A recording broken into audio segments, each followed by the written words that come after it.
Haman. Talks about on 224. It talks about Yes.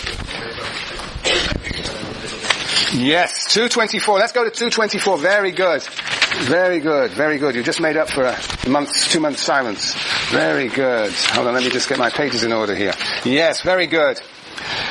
So, 224. Where on 224? Perhaps the opening paragraph. Is that okay? The opening paragraph.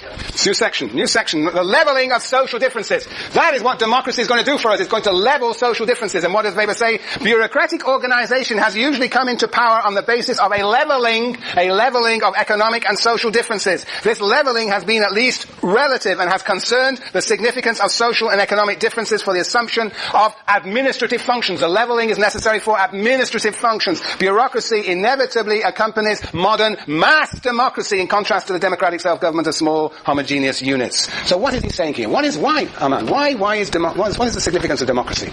Because it treats also people, so it has to be methodical. Right. So bureaucracy, because it is organized in this rule-bound way, this calculable way, actually has to process individuals as though they were the same. So in a sense, what Foucault says is homogenizes individuals. And so here, Weber is talking about the leveling effect, constituting everybody as equal before the bureaucracy, so that everybody fills out the same form. There are no exceptions. No exceptions. Everybody is treated equivalently by the bureaucracy.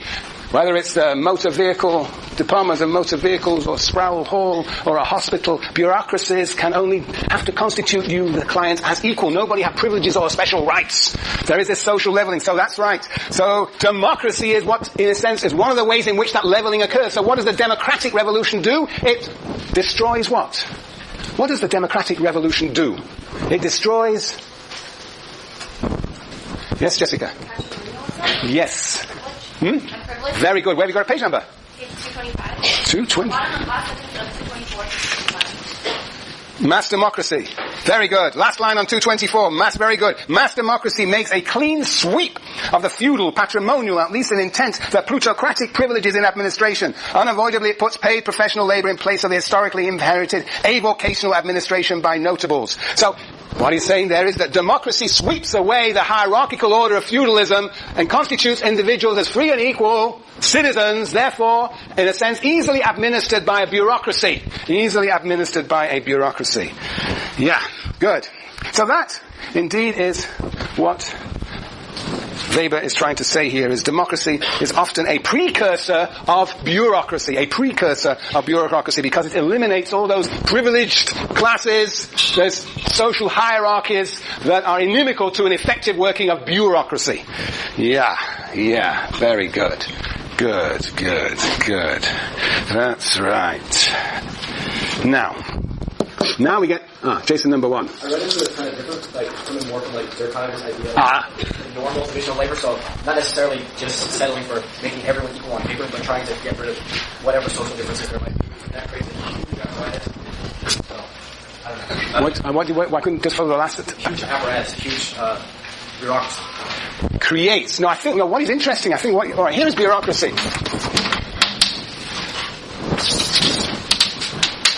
And we need this leveling process. Social leveling. So what is the equivalent process in Durkheim? The normal division of labor. What do you mean, how to get there? What is the social leveling? Social leveling is necessary for the effectiveness of bureaucracy. What's the equivalent in Durkheim? Yes. Did I say Weber before? Durkheim, yes, Jason number 2. Yes, that's this. But what's the social leveling? Social leveling... Remember what the social leveling was all about? Yes, Sienna? Like affirmative action kind of thing, where everybody get rid of inherited money status.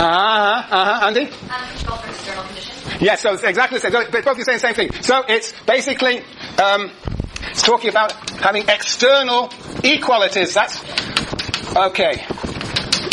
Let's see if I can remember the picture. Okay, let's see if we can draw. Okay, Durkheim, E.D., Durkheim. Basically, there were the natural abilities and there were the positions in the division of labor. And there were all these external inequalities. Removal of external inequalities, which, as Sienna says, were all to do with creating equality of opportunity, and so that people will find their rightful place in the division of labour. So there is a matching of the two. And there we get the normal division of labour with its organic solidarity. Organic solidarity. Bless you!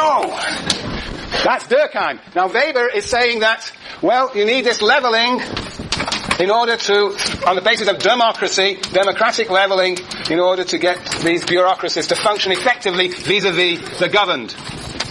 Yeah. This is Weber. Is there equivalent idea in Foucault?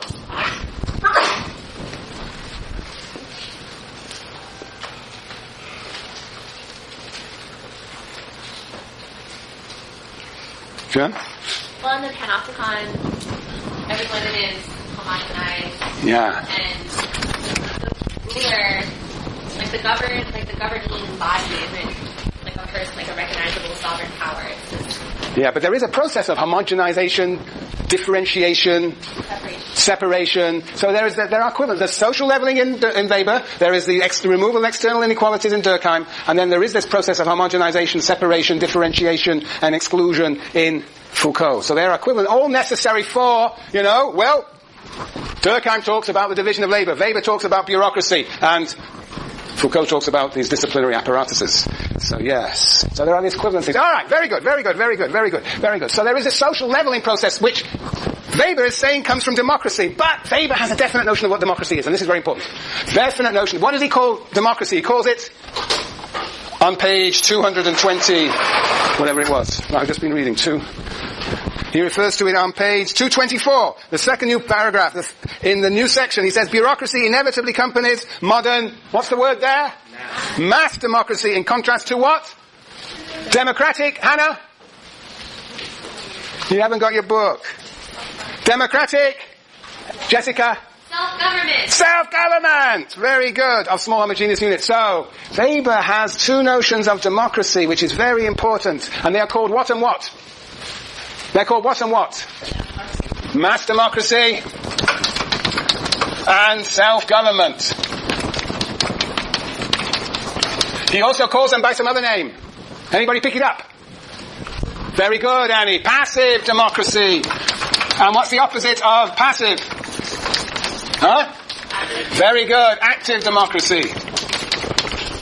Yes, this is very important. What is this passive democracy? You might say it's also, well, what is this passive democracy? Mass democracy. What is he referring to here?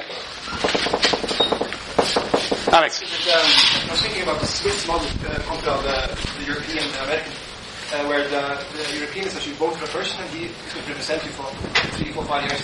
The Swiss on the other side is that you technically meet every case and you vote on it, making it just self-government.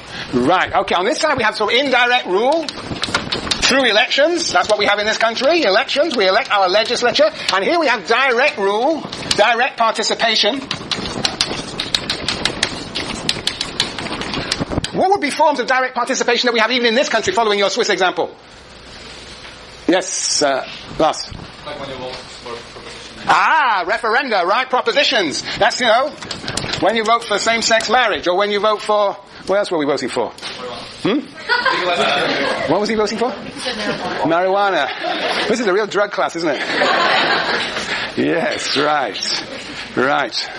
So anyway, this is a proposition referendum. That's another way of talking about this direct participation. But it's also a form when he talks about, when Weber talks about self-government, he's talking about the ways that you, for example, organize your sororities and fraternities or your cooperatives. It's the sort of forms of self-government which he only thinks that can take place in small homogeneous communities. Has anybody represented this active democracy in this course? Anybody put that forward as an idea? In this course? I mean, not you as individuals, but in texts? Any other theorists that we dealt with have advocated active democracy?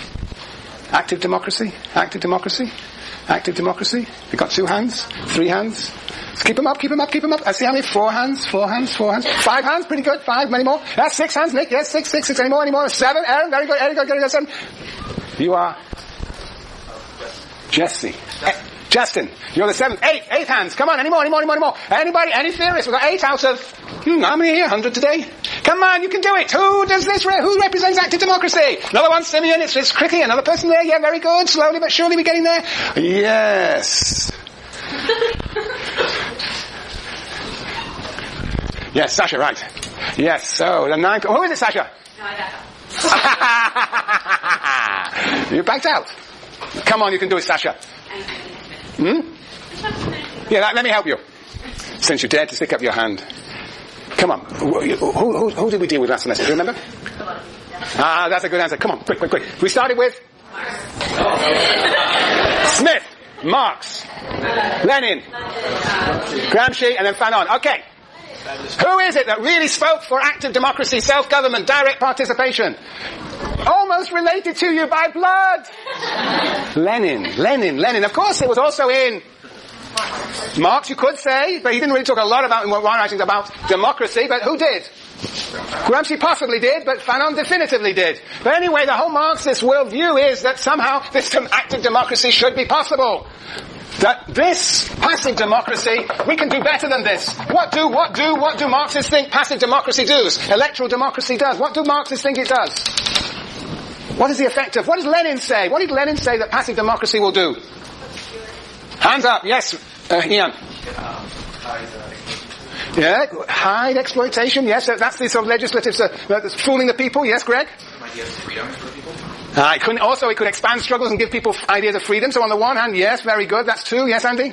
blinds you to the 1,000 threads. It blinds you to the 1,000 threads and therefore reproduces capitalist exploitation, or helps to do so. Error number 2. Creates a false sense of participation. Creates a false sense of participation, yes. So in a sense, leaving aside what Greg said, which is indeed true, Lenin did say that electoral democracy could create the conditions for collective organization. Nevertheless, a lot of the emphasis in Lenin was, as you remember, 1,000 threads, bureaucracy and the moon.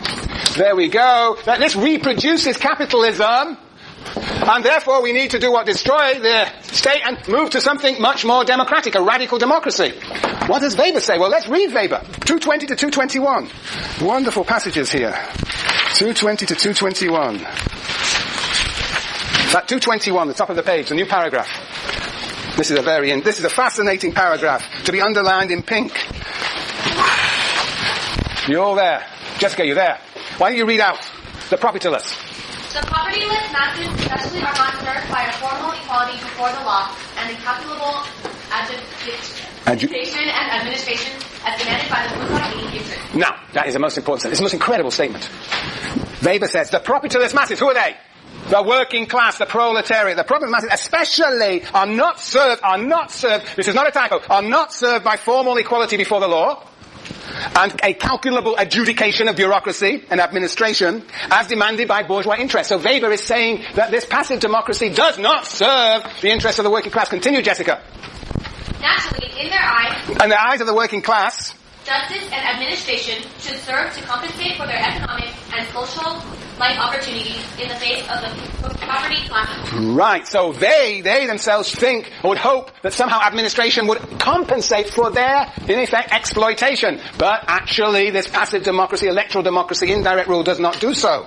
It just reproduces the interests of capitalism and capitalists.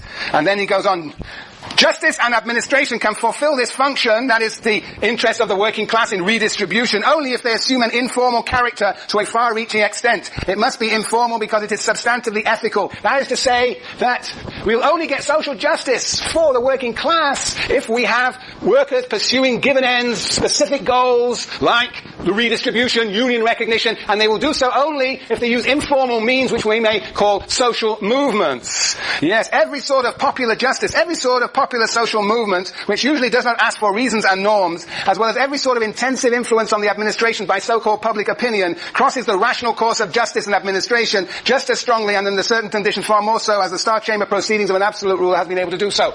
To translate, that basically that the rule of law, which constitute people as individuals with equal rights, will reproduce capitalism. What one has to do to challenge capitalism is organize social movements outside the law. That is what Weber is saying here. And then in the last sentence he says, in this connection, that is under the conditions of mass democracy, mass electoral democracy, public opinion is communal. Public opinion is communal conduct born of irrational sentiments underlined. Irrational sentiments. Normally it is staged or directed by party leaders and the press. So, what is Weber saying here? Weber is saying here that